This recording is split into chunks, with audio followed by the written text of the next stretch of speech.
Cette nuit-là, lors d'une fête d'entreprise, j'ai remarqué Sophie en train de flirter depuis l'autre bout de la pièce. 20 ans se sont terminés au moment où nos regards. Tout a commencé avec une photo, une seule image. Je ne faisais rien de spécial quand c'est arrivé.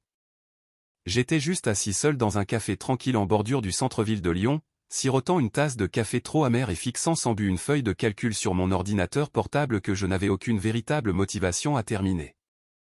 C'était un de ces après-midi gris, une lumière morne filtrant par les grandes fenêtres avant, assez froid pour que les gens se blottissent dans leurs manteaux, même à l'intérieur. Le genre de journée qui donne l'impression d'être en pause depuis le matin. J'étais venu à cet endroit des dizaines de fois auparavant. Les murs de briques, la chaude odeur du pain cuit, les vieux vinyles de jazz jouant en arrière-plan réconfortant d'une manière que je ne pouvais pas vraiment expliquer. Je venais généralement ici pour prendre de l'espace, surtout ces derniers temps. Les choses à la maison n'allaient pas. Pas bruyantes ou explosives, juste étranges. Silencieuses de la mauvaise manière. C'était ça l'ambiance quand c'est arrivé. J'étais penché en arrière sur ma chaise, distrait, regardant le barista remplir la vitrine à pâtisserie quand j'ai reçu la demande de partage sans fil sur mon téléphone. Elle est apparue sans prévenir, quelqu'un à proximité aimerait partager une photo. Je n'y ai même pas réfléchi à 2 fois. Les gens envoient des choses par erreur tout le temps. J'ai tapé accepter, pensant que ce serait un mème ou une photo de chien, quelque chose d'inoffensif.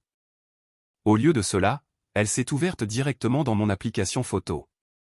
Et ce que j'ai vu a tétanisé tout mon corps. Sophie, ma femme, elle était sur la photo, assise de côté sur les genoux d'un homme que je ne reconnaissais pas, portant cette robe noire qu'elle ne mettait que pour les anniversaires ou les mariages. La photo était nette, pas floue ni prise à la hâte. Sa tête était penchée en arrière dans un rire, large, bouche ouverte, comme si elle n'avait pas ri comme ça depuis des années. Le type souriait, lui aussi un peu suffisant, comme s'il savait qu'elle lui appartenait. Une de ses mains reposait nonchalamment sur sa taille. L'autre était sur sa cuisse. J'ai juste fixé ça.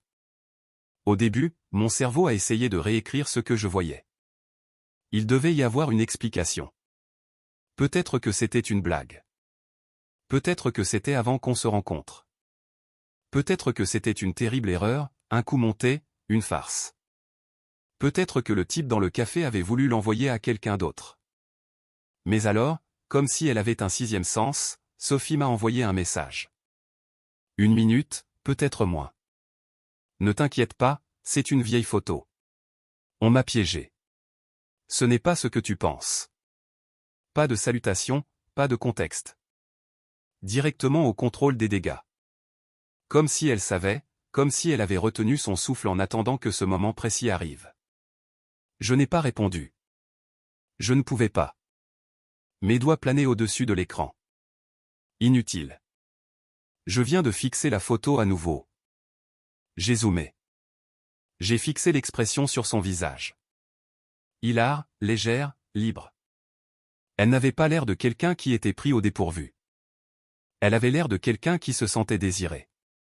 L'établissement autour de moi a disparu. Le cliquetis des tasses, le murmure des conversations douces, le jazz. Tout s'est évanoui, comme si j'avais été tiré sous l'eau. Je suis resté assis là pendant je ne sais combien de temps, l'écran du téléphone me brûlant les yeux. Ce seul message se rejouait dans ma tête, ne t'inquiète pas, ce n'est pas ce que tu penses. J'ai rejoué cette phrase 100 fois depuis. Voici ce que j'ai appris, si quelqu'un s'explique avant même que vous ne posiez la question, ce n'est pas parce qu'il est honnête. C'est parce qu'il a peur que vous sachiez déjà. Ce genre de panique ne vient pas de l'innocence, elle vient de l'exposition, du fait d'être à quelques secondes de l'effondrement. Et c'est exactement ce que j'ai ressenti. L'effondrement. J'ai regardé à nouveau l'écran, j'ai essayé de trouver des indices sur la photo. Où était-il? L'arrière-plan était sombre. On aurait dit un salon ou un bar. Peut-être un restaurant haut de gamme, à en juger par les sièges en cuir capitonné. La boisson de Sophie était à moitié finie sur une table d'appoint. Un verre de vin, rouge. Elle n'aime même pas le vin rouge. Elle a toujours dit que ça lui donnait des maux de tête. Ce petit détail, ce verre de vin devant lequel elle avait l'habitude de froncer le nez, m'a frappé plus fort que toute autre chose. Cela signifiait que ce n'était pas juste un moment. C'était une version d'elle que je ne connaissais pas. Une qui buvait du vin rouge. Une qui riait comme ça. Une qui laissait un étranger la toucher comme ça. Et elle faisait tout cela en ayant l'air d'être à sa place, comme si elle l'avait déjà fait. J'essayais de retenir la panique. Mes mains se sont mises à trembler, et je les ai pressées à plat contre la table pour me stabiliser. J'ai regardé autour du café. Personne ne semblait remarquer. Les gens vivaient juste, tapotaient sur des ordinateurs portables, parlaient de plans pour le week-end, attendaient des sandwichs. J'avais l'impression de regarder la vie à travers une vitre là, mais sans en faire partie. J'ai repris mon téléphone, j'ai ouvert son message, je l'ai relu. Ne t'inquiète pas, c'est une vieille photo. L'était-elle? Si elle était vieille, pourquoi avait-elle encore cette robe? Pourquoi ses cheveux ressemblaient-ils exactement à ce qu'ils étaient cette semaine? Même longueur, même couleur. Pourquoi ses ongles correspondaient-ils au vernis que j'avais vu sur elle hier encore? Non, ce n'était pas vieux. Ce n'était pas d'avant moi. C'était maintenant. Et elle mentait. Ce fut le moment où j'ai senti quelque chose basculer en moi. Un levier a finalement cédé. Ce n'était pas de la rage. Ce n'était même pas du chagrin d'amour. Pas encore. C'était juste un déclic. Une clarté froide. Le genre de sentiment que l'on éprouve lorsque l'on réalise que la chose que l'on balayait du revers de la main, que l'on niait, que l'on excusait était réelle depuis le début. J'ai repensé aux dernières semaines, les nuits tardives, les silences, la façon dont elle avait commencé à emmener son téléphone partout dans la salle de bain, dans le placard. Au lit, la façon dont elle inclinait l'écran lorsqu'un message apparaissait, la façon dont elle commençait à s'habiller pour des réunions le dimanche, la façon dont elle avait l'air fatiguée et béate à la fois. Comme quelqu'un qui cachait un secret auquel il ne voulait pas renoncer. Et j'avais laissé filer. J'ai mis ça sur le compte du stress, du travail, du fait de peut-être vieillir. Je me suis dit de ne pas être paranoïaque, que j'étais chanceux, que nous étions juste dans une ornière et que tous les couples passaient par là. Mais en fin de compte, c'est le téléphone d'un étranger, leur stupide erreur de partage sans fil qui m'a montré la vérité. Et la réaction instantanée de ma femme pour la dissimuler fut ce qui l'a confirmé. Elle n'était pas prise. Elle se cachait déjà. Je ne lui ai pas envoyé de message. Je n'ai pas appelé. Je n'ai même pas fermé la photo. Je l'ai juste laissée là, l'écran hurlant dans ma main. Dehors, les gens se dépêchaient en manteau, les parapluies s'ouvrant dans la bruine. Cela aurait dû être une journée normale. Juste un autre après-midi d'une autre semaine ordinaire d'une vie tranquille et confortable. Mais ça ne l'était pas. Cette photo, cette unique et stupide photo accidentelle, a divisé ma vie en deux parties, avant et après. Avant, je croyais que Sophie était ma meilleure amie, ma partenaire. La seule personne dont je n'avais jamais eu à douter. Après. J'ai réalisé que je ne savais même plus qui elle était vraiment. La photo aurait dû suffire. Une personne normale aurait pu partir tout de suite. Peut-être même claquer une porte ou exiger la vérité sur le champ, mais je ne l'ai pas fait. Je suis resté avec ça, je l'ai laissé mijoter, je l'ai laissé se frayer un chemin sous ma peau jusqu'à ce qu'il devienne une partie de moi. Je suis rentré chez moi ce soir-là avec les mêmes clés, les mêmes chaussures, la même alliance à mon doigt, comme si rien n'avait changé, mais tout avait changé. La maison avait la même apparence. Lumière du porche allumée, sa voiture dans l'allée, rideau à moitié tiré comme toujours. Mais franchir cette porte donnait l'impression d'entrer sur une scène où je n'avais plus ma place, un décor construit pour maintenir l'illusion en vie. Sophie était dans la cuisine, réchauffant quelque chose au micro-ondes. Elle s'est tournée et a souri quand je suis entré, a dit « Eh, chérie ». Comme si elle ne m'avait pas envoyé un message qui se traduisait essentiellement par « S'il te plaît, ne regarde pas de plus près ». J'ai fait semblant, je me suis assis à table, j'ai demandé comment s'était passée sa journée. Elle a dit l'habituel, juste des réunions. La circulation était horrible. Oh, et le gamin de Julien a la grippe. J'ai hoché la tête, souri, remué mon café, et pendant tout ce temps je l'ai observé. Elle bougeait différemment maintenant. Ou peut-être que je le remarquais juste maintenant. Son téléphone ne la quittait jamais. Avant, elle le laissait charger dans le salon la nuit. Maintenant, il venait au lit avec elle, même dans la salle de bain. Je l'entendais vibrer pendant qu'elle était sous la douche, et puis rien. Silence, pas de réponse envoyée, pas d'explication, et l'écran toujours tourné vers le bas, comme s'il était allergique à mes yeux. J'ai commencé à faire attention aux petites choses. Pas par paranoïa, mais par survie. C'est ce que ça faisait, honnêtement. Comme si je ne vivais plus dans un foyer, mais à l'intérieur d'un accident de voiture au ralenti. Regardant le pare-brise se fissurer centimètre par centimètre, sachant que l'impact arrivait, mais n'ayant aucun moyen de l'arrêter. Elle me disait qu'elle avait des synchronisations d'équipe après les heures de travail, une nouvelle direction. Elle disait qu'ils essayaient d'être plus collaboratifs. Parfois, ces réunions duraient jusqu'à 22 heures. Elle rentrait épuisée, jetant ses talons dans le coin comme si elle avait vraiment peiné devant un tableau blanc, mais ses cheveux étaient trop parfaits, son maquillage trop frais. Une fois, j'ai remarqué une légère trace de rouge à lèvres sur son épaule. J'ai posé la question à moitié en plaisantant. J'ai dû m'appuyer sur mon propre bras, dit-elle. Bien sûr. Et du parfum pour homme? Ce n'était même pas une question. Il s'accrochait à elle comme un souvenir. Un parfum que je ne portais pas. Quelque chose de boisé, cher, masculin. Mais chaque fois que j'essayais de la prendre en flagrant délit de mensonge, elle l'esquivait. Elle ne s'énervait jamais, ne s'emportait jamais. Elle avait maîtrisé l'art de la demi-réponse. Assez de vérité pour me garder déséquilibré, mais jamais l'image complète. Like when you asked about the man from the photo. Oui c'est. He asked one night, pretending to flip through email while she packed for a regional salle retreat. Her hand froze for half a second over her suite case, then resumed folding. Comme lorsque j'ai demandé des nouvelles de l'homme de la photo. Qui est-ce, ai-je demandé une nuit, faisant semblant de feuilleter des courriels pendant qu'elle faisait sa valise pour une retraite régionale de vente. Sa main s'est figée pendant une demi-seconde au-dessus de sa valise, puis a repris son pliage.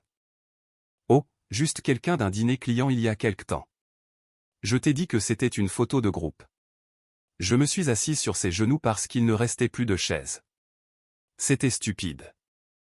Plus de chaise? J'ai répété. Oui, dit-elle avec un sourire forcé. C'était une farce. Julien a pris la photo. Le mensonge était si désinvolte, si fluide. Une partie de moi détestait à quel point je voulais y croire. Mais la photo ne ressemblait pas à une farce. Elle ressemblait à un moment.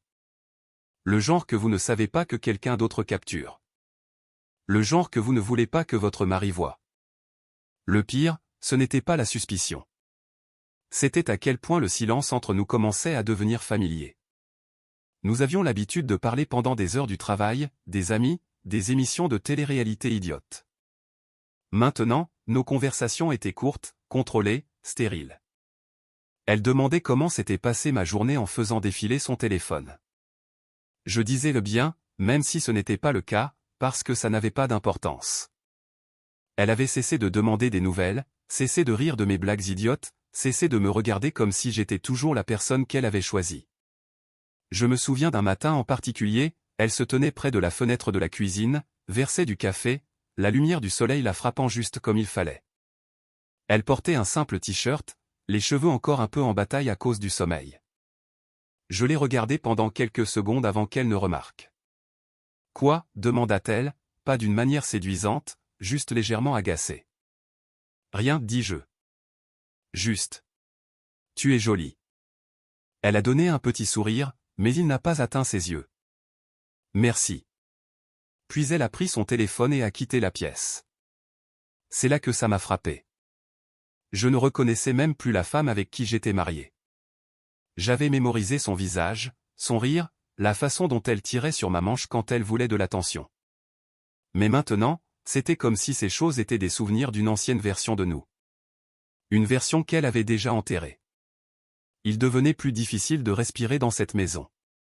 Je restais éveillé la nuit, fixant le plafond, essayant de retracer le moment où nous étions passés d'âme sœur à étranger. Était-ce moi? Avais-je cessé de la faire se sentir vue? Avais-je trop mis l'accent sur le travail ou manqué un appel à l'aide silencieux? Ou avait-elle simplement changé? Elle a commencé à acheter de nouveaux vêtements, des plus beaux, des marques qu'elle appelait autrefois un gaspillage d'argent. Elle prétendait qu'elle les avait eus en solde ou qu'elle voulait juste se sentir à nouveau bien mise, mais ce n'était pas pour moi. Je le savais.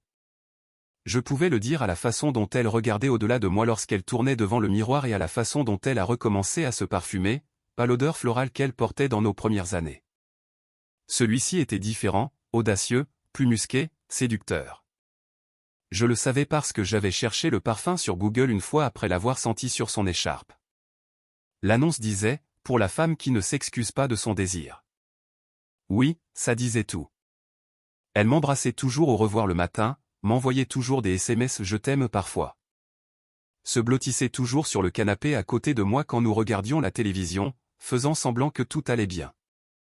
Mais j'avais l'impression de tenir la main d'un fantôme.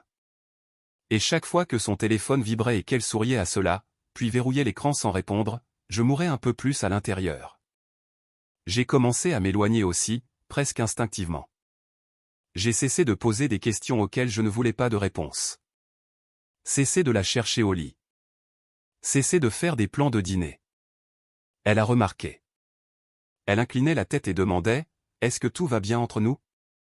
Je disais, « Oui, bien sûr. » Parce que qu'étais-je censé dire d'autre? Non, Sophie, tout ne va pas bien. J'ai vu une photo de toi enveloppée autour d'un autre homme. Et chaque jour depuis, j'ai regardé la femme que j'aime se transformer en quelqu'un à qui je ne sais plus parler. Non, vous ne dites pas ça. Vous vous asseyez avec ça. Vous rassemblez les morceaux. Vous attendez quelque chose qui rend le prochain mouvement évident. Une nuit, je m'en suis approché. Elle dormait, téléphone à la main, allongée sur le ventre, le dos tourné vers moi. Son écran s'est allumé une fois, puis encore. 2 messages. J'ai tendu la main et je me suis arrêté. Je l'ai regardée, la façon dont elle soupirait doucement dans son sommeil, et j'ai réalisé que je ne voulais pas voir ce qu'il y avait là-dedans, parce que si je le faisais, je devrais agir. Et je n'étais pas prêt. Pas encore. J'espérais toujours que ce n'était qu'une phase, une erreur dans laquelle elle n'avait pas complètement marché, quelque chose que je pourrais pardonner, peut-être si elle l'admettait juste. Mais au fond de moi, je savais mieux. Les gens ne changent pas leurs habitudes téléphoniques du jour au lendemain. Ils ne changent pas d'odeur, d'horaire, de garde-robe et d'histoire à moins de changer pour qui ils se présentent. Et ce n'était pas moi. Plus maintenant. Certaines nuits, je montais dans la voiture et je conduisais juste. Aucune destination, pas de musique, juste moi, la route et le poids écœurant de faire semblant de ne pas savoir. Je finissais par me garer devant des fast-food où nous allions, ou dans des parkings vides, fixant les enseignes lumineuses des hôtels qui me faisaient me demander si elle était à l'intérieur de l'un d'eux. Partageant des rires et des mensonges avec un homme qui la connaissait d'une manière que je ne connaissais plus. J'étais un fantôme dans mon propre mariage. Je connaissais la vérité.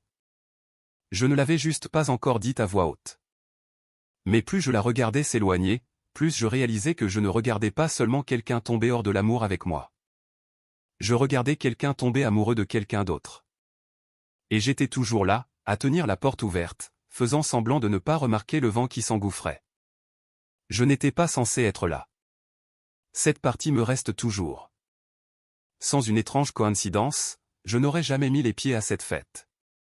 Je n'aurais jamais vu ce que j'ai vu. Et peut-être, juste peut-être, serais-je toujours coincé dans cette lente hémorragie, la torture silencieuse de faire semblant de ne pas savoir ce que je savais déjà. Mais le destin, ou peu importe comment vous voulez l'appeler, ne m'a pas laissé rester aveugle. C'était un vendredi, début décembre, assez froid pour mordre vos mains si vous oubliez les gants. Je venais de terminer une réunion en centre-ville avec un client quand j'ai croisé Thomas, un vieil ami d'université. Il était bien habillé, comme les gens de la publicité semblaient toujours l'être. Manteau à revers fin, chaussures qui coûtaient probablement plus cher que mes pneus d'hiver. Lucas, dit-il, me repérant sur le parking. Je me suis tourné. Thomas, sacré nom d'un chien. Nous nous sommes rattrapés rapidement.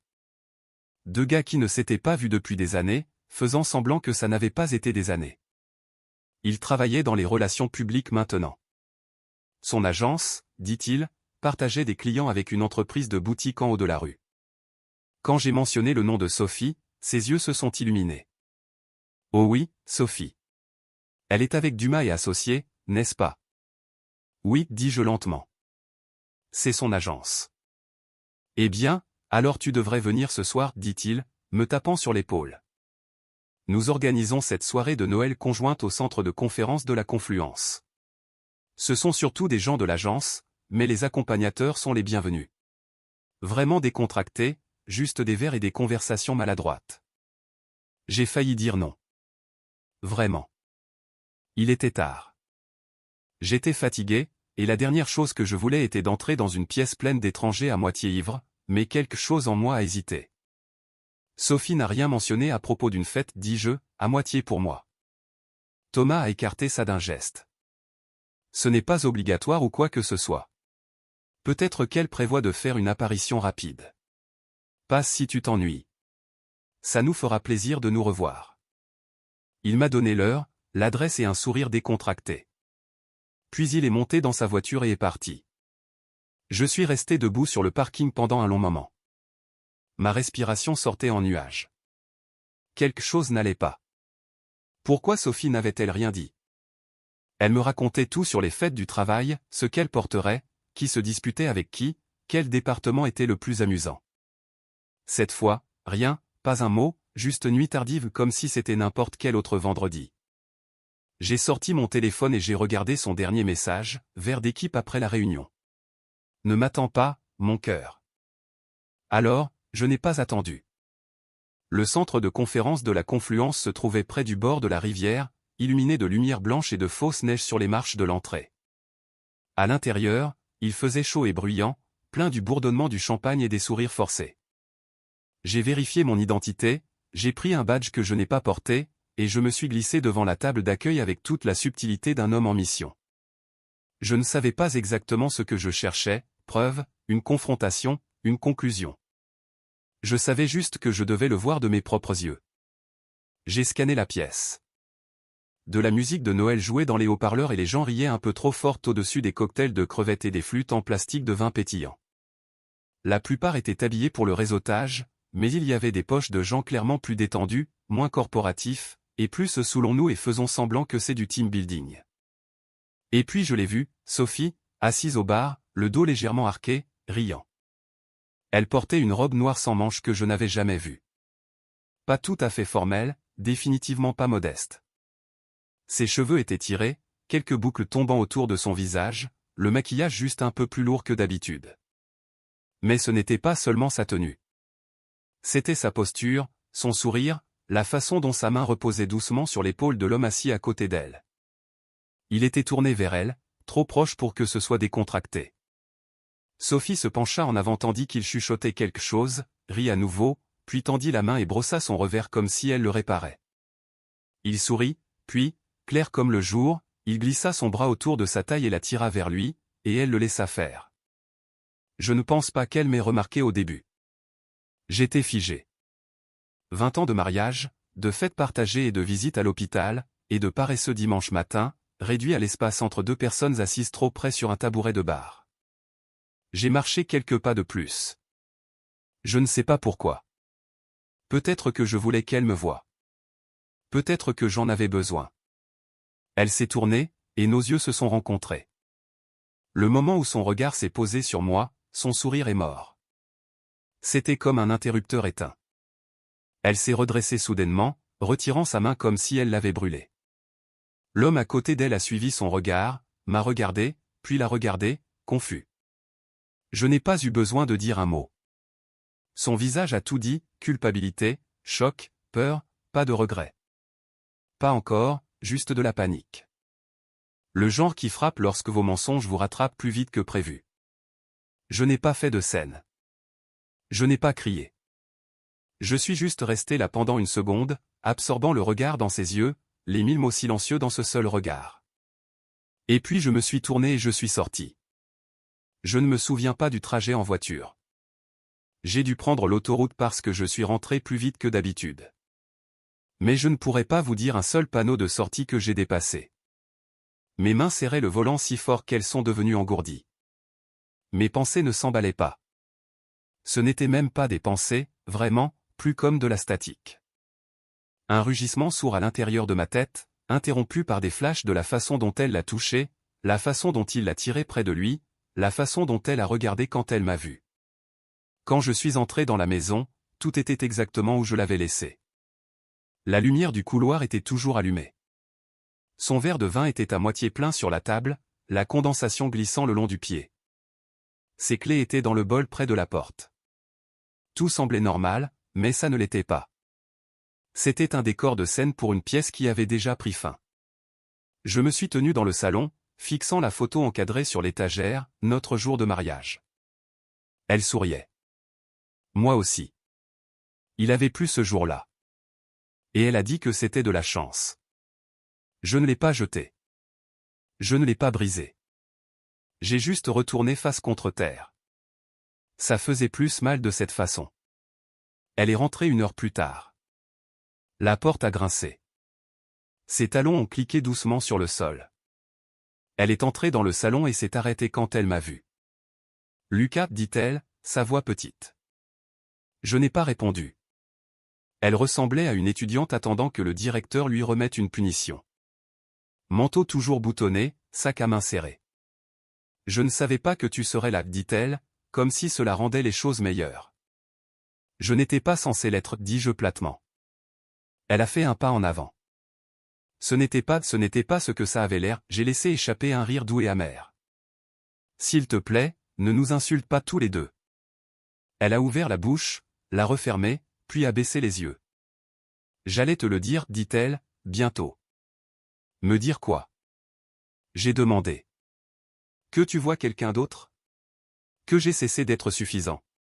Que tu es tombée amoureuse d'un étranger et que tu as décidé que je le remarquerais quand ce serait pratique pour toi? Ses yeux se sont remplis de larmes, mais je m'en fichais. Pas cette fois. Tu aurais dû me le dire la première fois qu'il t'a touché comme ça, dis-je. Pas après que je t'ai prise sur le fait. Elle a réessayé.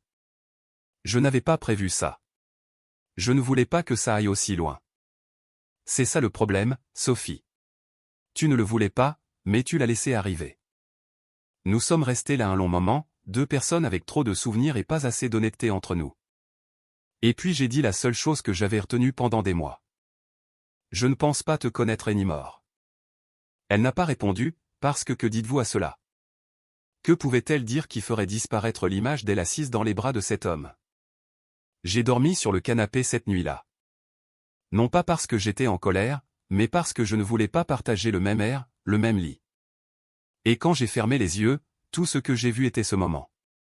Son sourire, sa main sur son dos. La façon dont elle m'a regardé, non pas avec amour, mais avec le regret d'avoir été prise. C'est à ce moment-là que j'ai su que le mariage n'était pas en train de se briser. Il était déjà brisé. Et j'en avais finalement fini de faire semblant que ce n'était pas le cas. La porte d'entrée s'est fermée derrière elle comme un point final. Calme, mais définitif. Elle ne l'a pas claqué. Elle n'a même pas regardé en arrière. J'ai écouté ses talons cliquer lentement sur le trottoir, puis s'éteindre dans le néant. Et puis, tout comme ça, c'était à nouveau calme. Pas paisible, juste calme. Je suis resté dans le couloir pendant un moment, ne pensant pas vraiment, ne bougeant pas, juste respirant. Les lumières étaient toujours allumées. La pièce sentait encore faiblement son parfum, quelque chose de floral et de piquant. J'ai détesté le fait de le reconnaître encore. Même maintenant, ça me faisait mal à la poitrine. Je n'ai pas pleuré. J'ai pensé que peut-être je le ferais. Peut-être que j'aurais dû. Mais les larmes exigent de l'énergie. De l'espoir. Quelque chose à pleurer.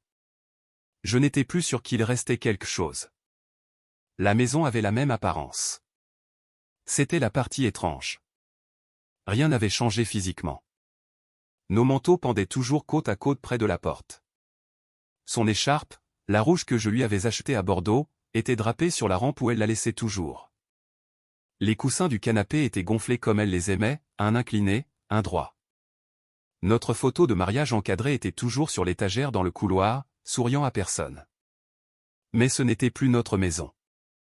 C'était un musée de la vie que nous avions eue. Et marcher à travers elle donnait l'impression d'être une intrusion. J'ai traversé la pièce lentement, éteignant les lumières comme si je fermais un magasin pour la dernière fois. Cuisine, salle à manger, salon. L'horloge du micro-ondes clignotait, 10h46. Son verre de vin était toujours sur la table basse, à moitié plein. Empreinte digitale sur le rebord. Je l'ai fixé un long moment. J'ai pensé à le vider. J'ai pensé à le briser. Au lieu de cela, je l'ai laissé exactement où il était. Laissez-le s'asseoir là. Laissez-le pourrir.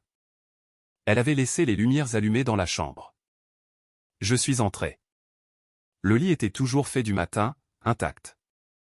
Sur sa table de nuit, son livre était ouvert face contre terre, la tranche froissée comme si elle avait eu l'intention d'y revenir. Une page cornée au chapitre 17. Drôle, elle n'utilisait jamais de marque-page. Disait que cela semblait trop formel. Elle ne lisait plus beaucoup dernièrement de toute façon. C'est le genre de choses que j'ai remarqué rétrospectivement, à quel point elle s'était déjà éloignée avant de partir physiquement. Elle ne fredonnait plus dans la cuisine. Ne s'asseyait plus sur le porche le soir avec son thé. Ne me touchait plus le bras en passant ou ne me tapotait plus l'épaule pendant les publicités télévisées pour demander quelque chose d'aléatoire et de charmant. Elle s'était effacée pendant un moment et je l'avais laissé faire.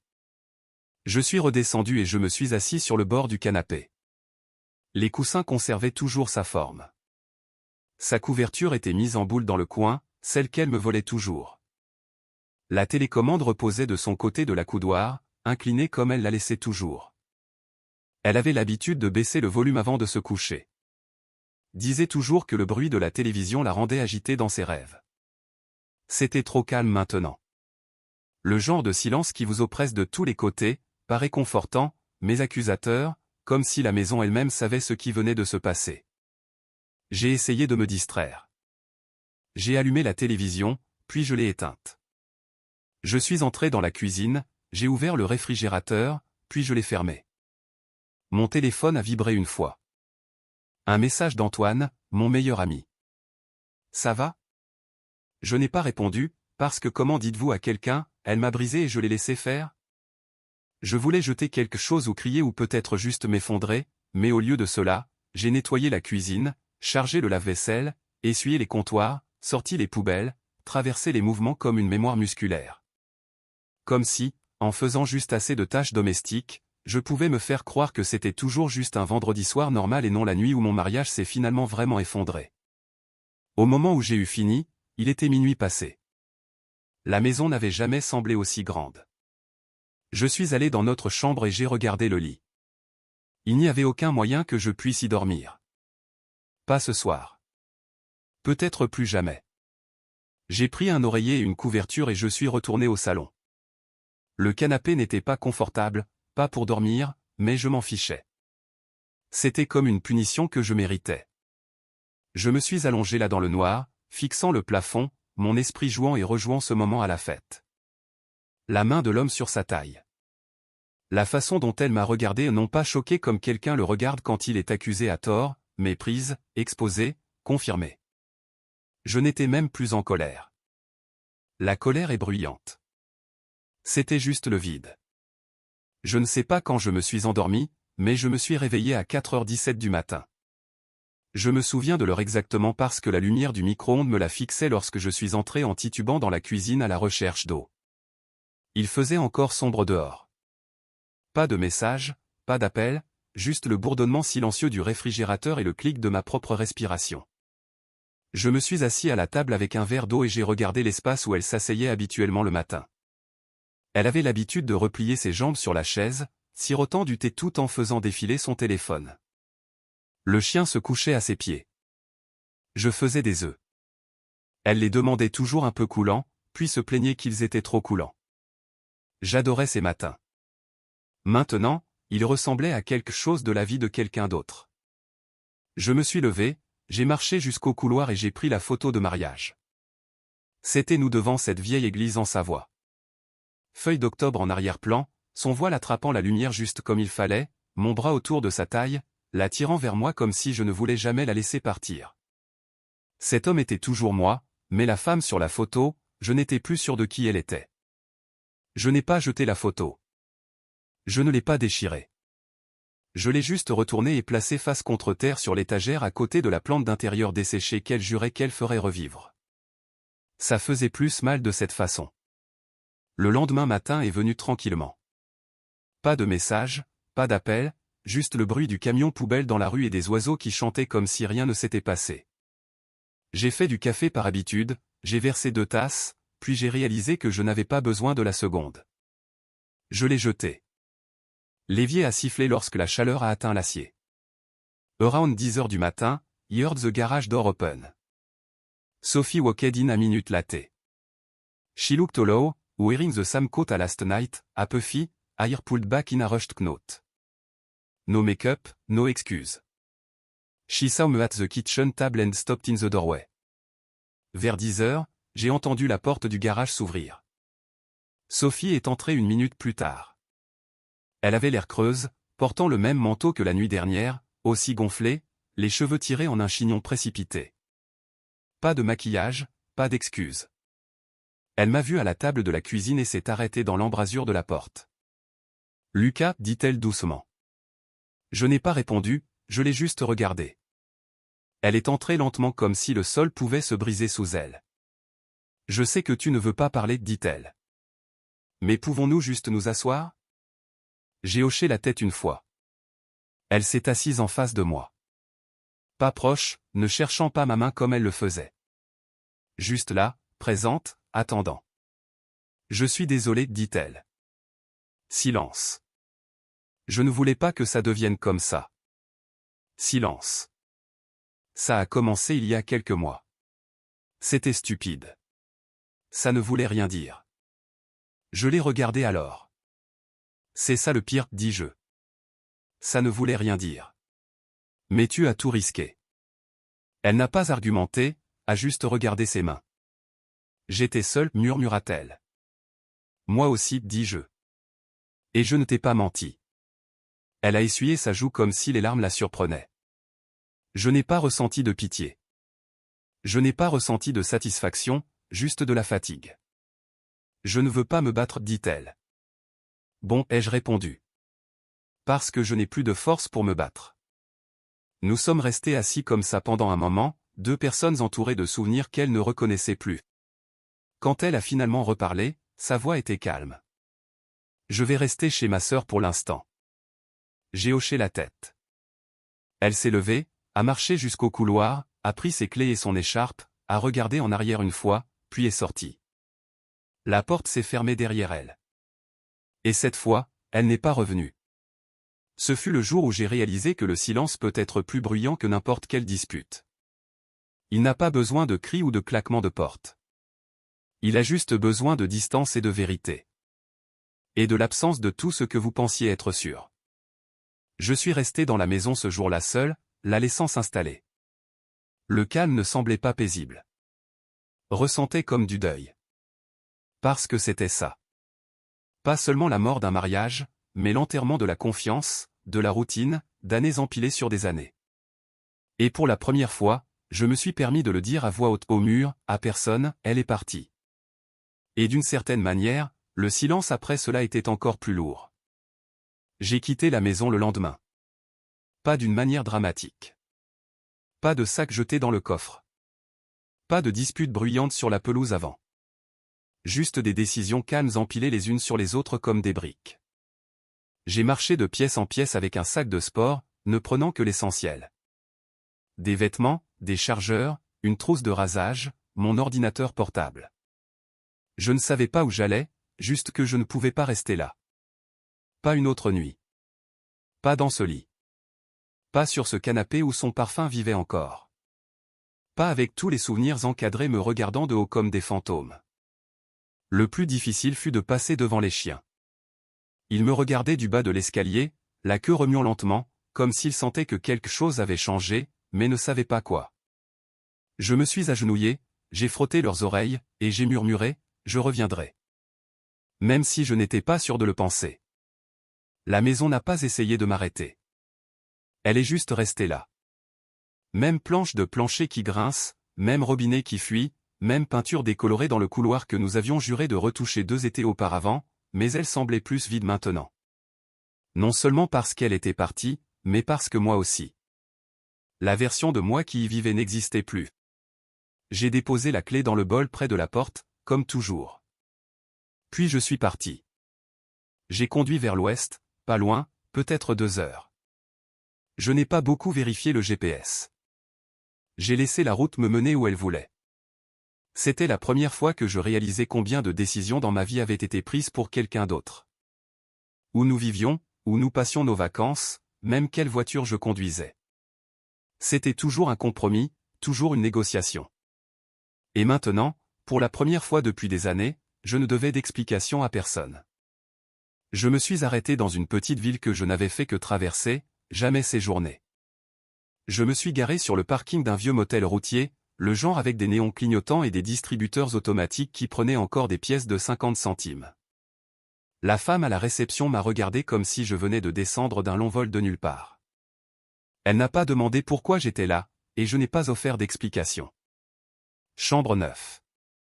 C'est là que j'ai posé le sac et me suis assis sur le bord d'un lit qui sentait le détergent générique et le vieux climatiseur.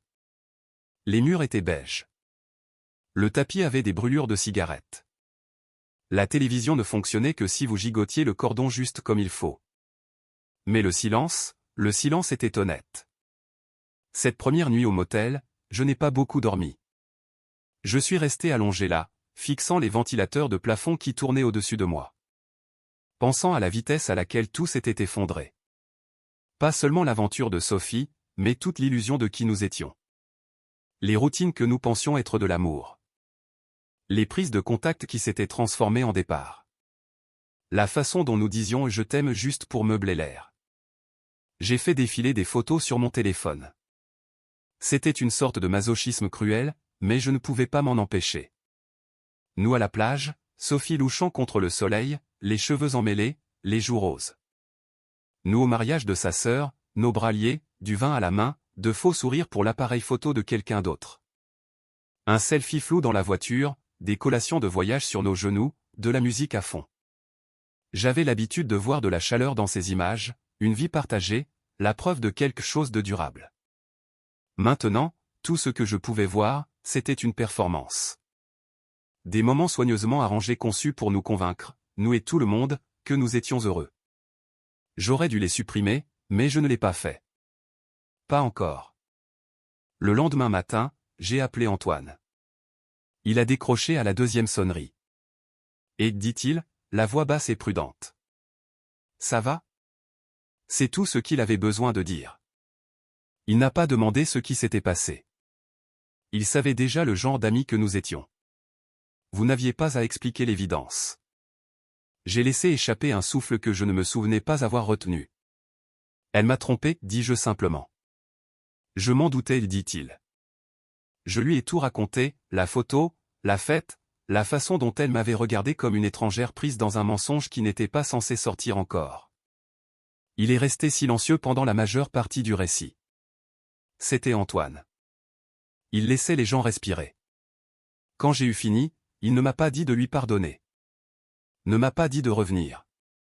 Il a juste dit, tu n'es plus en train de sauver un mariage. Tu es en train de te sauver toi-même. Et cette phrase, ces mots exacts, m'ont frappé plus fort que tout ce que Sophie avait dit en des mois. Il avait raison. Je n'étais pas un mari qui se battait pour un foyer. J'étais un homme debout dans l'épave de quelque chose qu'il n'avait pas brisé. Et maintenant, il s'agissait de survie. Je suis resté dans ce motel pendant 4 jours. Chaque matin commençait de la même manière, café instantané, air vicié, le bruit des camions lointains sur l'autoroute. Je ne me suis pas rasé, je n'ai pas consulté mes courriels, je me suis juste assis sur le bord du lit et j'ai essayé de me souvenir qui j'étais avant que ma vie ne devienne un rapiessage de déni et de compromis. Je me promenais en ville l'après-midi. J'ai pris un sandwich au même traiteur du coin. J'ai parlé brièvement avec une employée de la librairie qui m'a demandé si j'étais juste de passage. Quelque chose comme ça, dis-je. Elle a souri comme si elle comprenait. La nuit, j'écrivais dans le bloc-notes du motel. Des pensées aléatoires, des demi-souvenirs, des questions auxquelles je n'avais pas de réponse. Pourquoi n'ai-je pas poussé plus fort quand les choses ont commencé à glisser? M'a-t-elle jamais vraiment aimé, ou nous convenions-nous juste bien? Qu'est-ce que ça dit de moi que je sois resté même après avoir vu la photo? Je ne les ai jamais relus. J'avais juste besoin de les sortir. Le 5e jour, j'ai fait mes valises. Non pas parce que je savais ce qui venait ensuite, mais parce que j'étais fatigué de rester immobile. Je n'étais pas prêt à rentrer à la maison. Pas encore. Mais j'étais prêt à y faire face. À arrêter de prétendre que je pouvais attendre que les choses reviennent à la normale. La normale était morte. Et maintenant, je devais décider ce qui venait après. Avant de partir, j'ai fait un dernier arrêt. Un sentier au bord de la ville qui montait une petite crête surplombant la vallée. J'en avais entendu parler par la serveuse du restaurant qui m'a dit que la vue au coucher du soleil était étrangement thérapeutique. Elle n'avait pas tort. Je me suis tenu là au sommet, le vent froid contre ma nuque, regardant le soleil saigner orange à travers les collines. Cela n'a rien arrangé. Cela n'a pas effacé la trahison ou rempli l'espace que Sophie avait creusé et laissé vide, mais cela m'a rappelé que le monde bougeait toujours et que peut-être, juste peut-être, je pouvais bouger avec lui. Sur le chemin du retour, je n'ai pas pris l'autoroute. J'ai pris le long chemin, des routes sinueuses, des petites villes, des stations-service aux enseignes rouillées, une centaine de petits endroits que je n'avais jamais vraiment remarqués auparavant. Je me suis arrêté à un moment donné, quelque chose près d'un champ desséché, et je suis sorti de la voiture juste pour respirer. Pas me presser, pas arriver, juste respirer. C'est ce que l'entrée dans la solitude ressentait. Pas la liberté exactement, mais la clarté. Il ne s'agissait pas encore de recommencer. Il s'agissait d'arrêter l'hémorragie. D'être seul sans être solitaire. De réaliser que même si elle m'avait quitté émotionnellement bien avant que je ne la surprenne, maintenant j'étais parti, moi aussi. Et cette fois, je ne revenais pas. 2 jours plus tard, je suis revenu, non pas pour réparer quoi que ce soit, mais pour finir ce qui restait. Sophie était dans la cuisine quand je suis entré, assise à la table comme quelqu'un qui attend une sentence. Ses yeux étaient rouges. Elle a commencé par « Nous pouvons aller en thérapie ». Mais je n'étais pas là pour négocier. Nous avons partagé les actifs comme des partenaires d'affaires mesurés, silencieux. Elle a posé des questions sur les chiens. J'ai dit que nous en prendrions chacun un. Elle a hoché la tête. Nous avons parlé des documents, des services publics, de la maison. Pas de cris, pas de drame. Juste 2 personnes divisant une vie comme des fournitures de bureau. Quand ce fut fini, elle a essayé de dire autre chose. Je me suis levé et j'ai dit, c'est fini. Pas en colère, pas cruel, juste fini. Ce soir-là, je suis parti pour de bon. Pas de musique dans la voiture, pas de dernier regard sur la maison. J'ai déposé mes clés au bureau de l'avocat, retiré mon nom des comptes bancaires et fermé la porte à tout derrière moi. Elle est restée dans la maison pleine de souvenirs, mais il ne m'appartenait plus. Pour la première fois depuis des années, je me sentais léger. Pas de mensonge, pas de culpabilité, pas de simulation, juste moi, seul. Mais pas perdu.